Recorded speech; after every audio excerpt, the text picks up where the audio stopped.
आज एपी में कुछ वर्ड प्रॉब्लम्स लेंगे, यानी जिसमें direct number of terms etcetera ना गिवन हो और हर चीज़ डायरेक्ट टर्म्स वगैरह सीक्वेंस सीरीज वैसे डायरेक्ट लेने के लिए आपको क्वेश्चन की इक्वेशन फ्रेम करनी पड़ती है। देखिए, ये मैथमेटिक्स बहुत चल रहा है।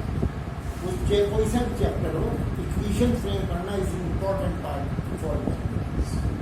देखिए, सबसे पहला क्वेश्चन ले रहा हूँ एपी के अंदर, the difference of to consecutive interior angles of A polygon is 5 degree. If the least angle of the polygon is 120 degree, find the number of sides of the polygon. देखिए, ये interested है कि इसमें question तो यही है फिलहाल, लेकिन इसमें यही है कि जो डिफरेंस है, यानी सबसे छोटा एंगल 120 है तो दूसरा 125 हुआ, फिर 130 हुआ, इस तरह से। ऐसा नहीं कि डिफरेंस में 120 हुआ, फिर 125 हुआ, फिर 120 हो गया, वो भी डिफरेंस 5 ही है। तो ये अंडरस्टूड बात। दूसरी बात, कॉन्वेक्स पॉलीगन मानते हैं, ये भी गिवन नहीं है कि कॉन्वेक्स अंडरस्टूड होता है कॉन्वेक्स पॉलीगन। कॉन्वेक्स पॉलीगन क्या होता है ये मैं आपको समझाऊंगा बाद, जब क्वेश्चन का सॉल्यूशन। जब भी कोई क्वेश्चन आए तो ये अंडरस्टूड होता है कॉन्वेक्स पॉलीगन होना चाहिए, और जब कभी डिफरेंस दिया हुआ हो एपी के हिसाब से तो अंडरस्टूड है कि वो जो है इंक्रीजिंग ऑर्डर यानी कॉमन। इसमें क्या करेंगे, दैट नंबर ऑफ साइड, जो भी काम ना हो इसको एग्जीक्यूट करना चाहिए। That number of sides of the polygon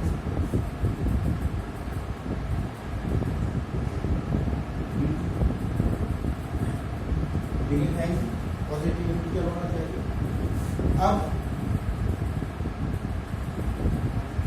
total sum of interior angles according 120 degree plus 125 degree plus 130 degree and so up to n terms. ये सीक्वेंस सीरीज अपना that is equal to formula use करेंगे n by 2 into 2 into 120 degree. सबसे छोटा है तो first term होगी, common difference 5 हुआ, और ये हो जाएगा 5 इंटू n। डिग्री हटा देता हूँ, ये डिग्री में ये तो आगे को फिर अकॉर्डिंग टू यानी सम ऑफ और interior angles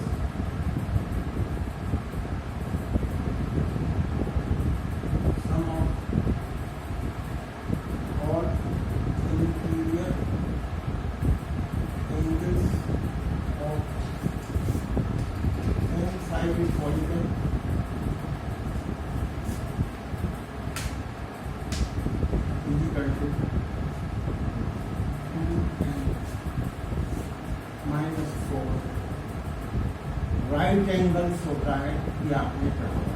that means 2n minus 4 90 degree ये हो, that is equal to 180 degree minus 360, 180n minus 360 degree ये होता है। डिग्री रिमूव कर ले क्योंकि ये यहाँ भी डिग्री नहीं दी, according to question that will be n by 2 into 240 plus 5 n minus 1 is equal to 180 n minus 360। अब ये क्वाड्रेटिक बन गई। देखिए क्या आ जाएगा, 2 से मल्टीप्लाई कर दीजिए, 240, 5 कॉमन आया, 5 कॉमन लिखते हैं, ये आ गया 48 प्लस n माइनस 1 n आ गई, 2 से इधर मल्टीप्लाई करा 2 इंटू 180 कॉमन है, n माइनस 2। अब इससे 5 से ये कैंसिल कर दिया, 36। ये आ गया n square plus 47n is equal to, इधर आया 72n माइनस 144।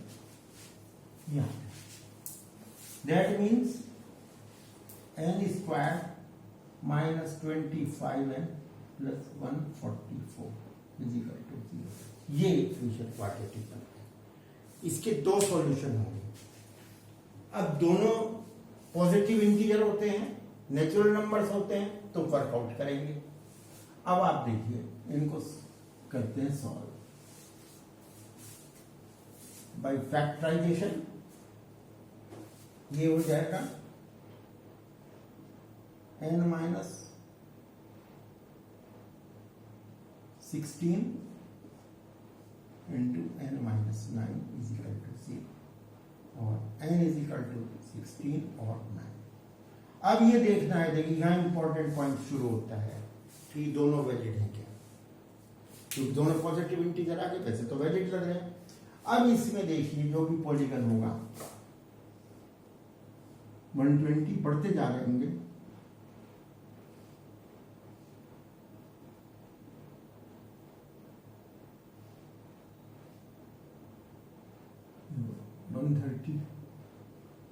तो ये देखते हैं, अगर n देखते हैं तो लास्ट एंगल सबसे बड़ा greatest angle when n is equal to 9 क्या होगा, that is equal to a, यानी 120 प्लस 9 माइनस 1 इंटू 5। ये हो जाएगा 160 डिग्री, विच इज वैलिड। अब लेते हैं, अगर 16 हो, अगर n इज इक्वल टू 16 होता है तो देते हैं n is equal to 16, that will be, ये सबसे छोटा था 120 plus 16 minus 1 into 5 degree, that is 120 plus 75 degree, that is 195 which exceeds 180 degree। अब देखिए इसमें एक 180 भी होगा तो वो स्ट्रेट लाइन बन जाएगी, that is not permissible। इसलिए क्या होगा, only 9 is the correct answer, क्योंकि दो आंसर आने के बाद भी एक इसमें से सोच समझ के देना, that is the correct। चलिए, इसी तरह से वर्ड प्रॉब्लम का दूसरा क्वेश्चन हम लिख रहे हैं और उसको सॉल्व कर रहे हैं। इसमें मुश्किल कुछ नहीं होती, एग्जम्पशन के अकॉर्डिंग बनाइए, फिर उसको in fact according to question relate कर दीजिए। देखिए क्वेश्चन 2, ये है 150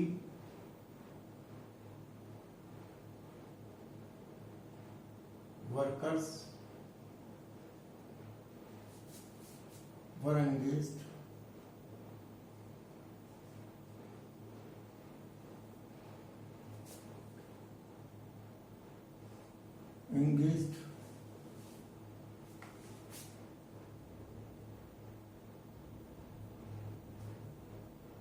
to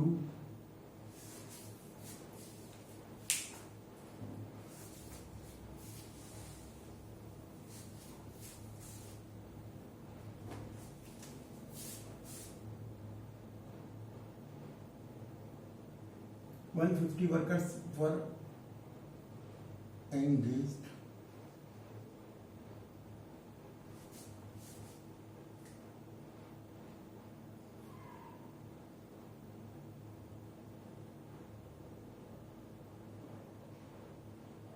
to complete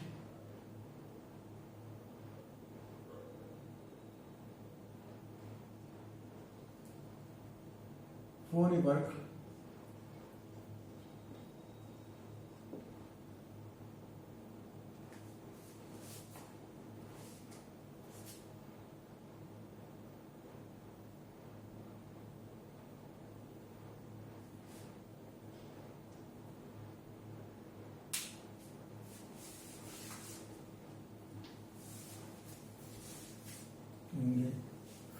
ये लिखिए आप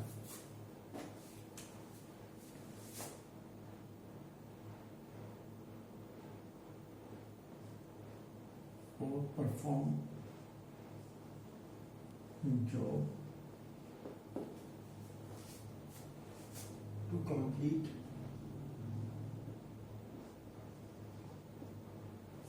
in certain number of days.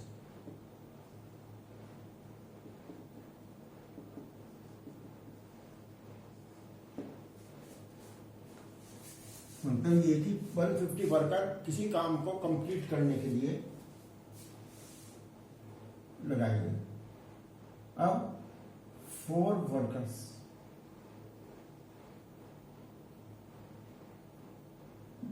were dropped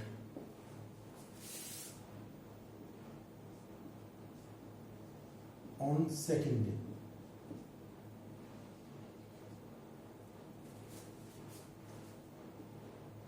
Four more workers on third day.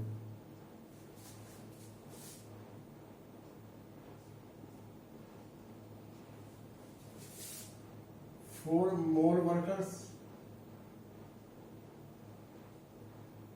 were dropped on fourth day, and so on.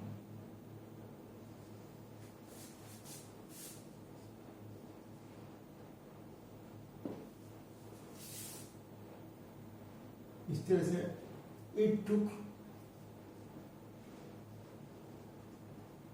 8 more days to complete the work.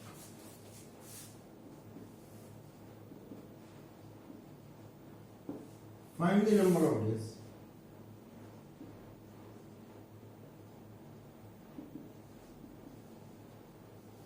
in which work was completed.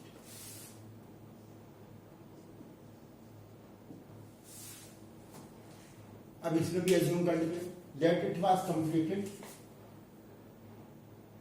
that the work was finished in n days.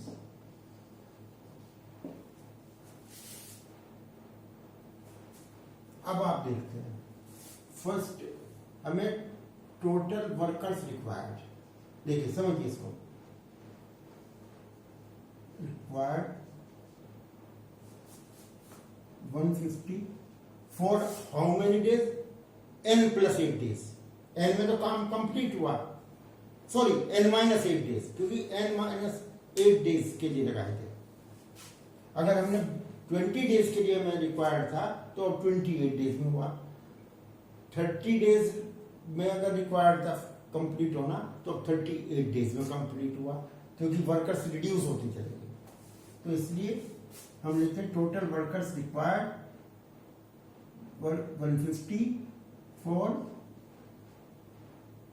n - 8 days.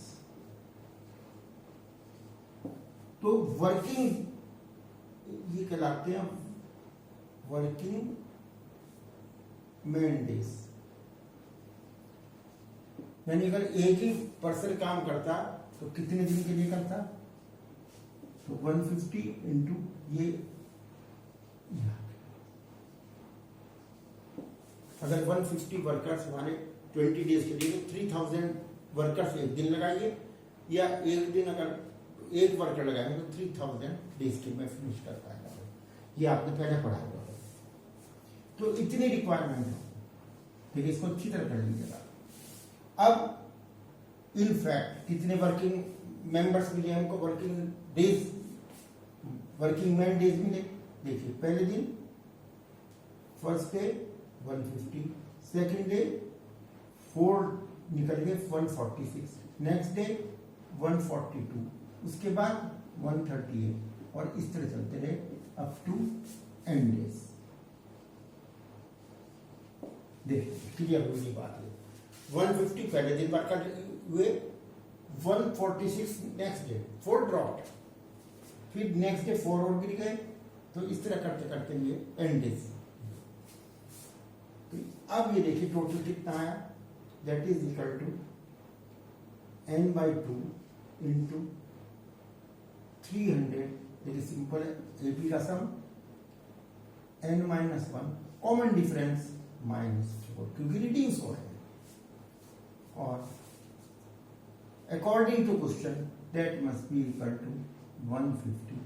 ये आपको अपने आप समझना होगा। देखिए ये working days दोनों equal हैं।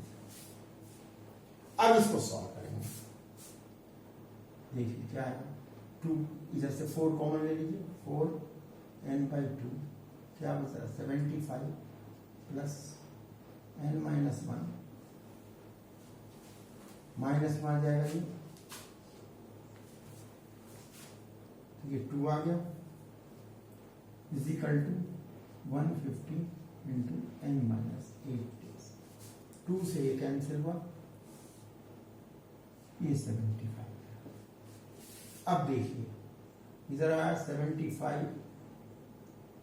n minus n square plus n is equal to 75 n minus 600। I think 600 ही आया। अब देखते हैं 75 n थे, ये कैंसिल हुआ इस हिसाब से।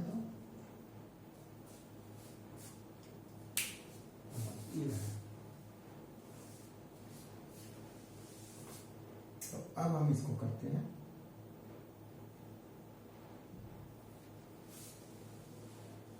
कैलकुलेशन आप चेक कर दीजिए ना, कोई फॉल्ट ना हो जाओ। 2 से कैंसिल हुआ, ये 4 आया n 75 n माइनस n और माइनस 1 76 आ गया। ठीक है, 76 माइनस n स्क्वायर। अब ये आते हैं sir n square minus n minus 600 is equal to 0, और यहाँ से आ गया n माइनस 25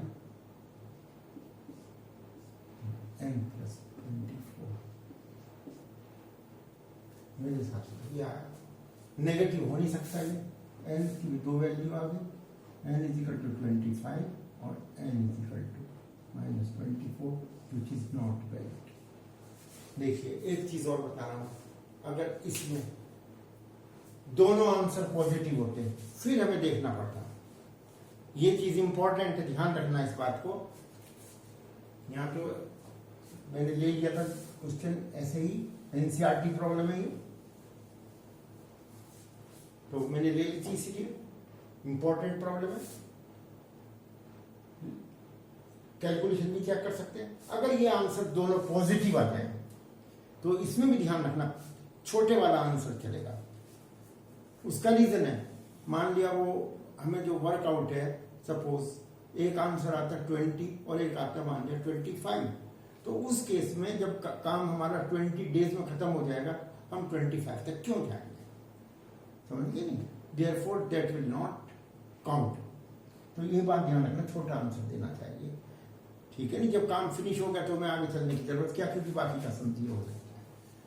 तो मैंने एक किसी ने पूछा भी था कि ये डबल आंसर आ रहा है, तो कहीं डबल आंसर अगर सम देना नंबर ऑफ टर्म्स तो ठीक है, लेकिन प्रैक्टिकली दैट विल वैलिड और invalid, you have to observe yourself.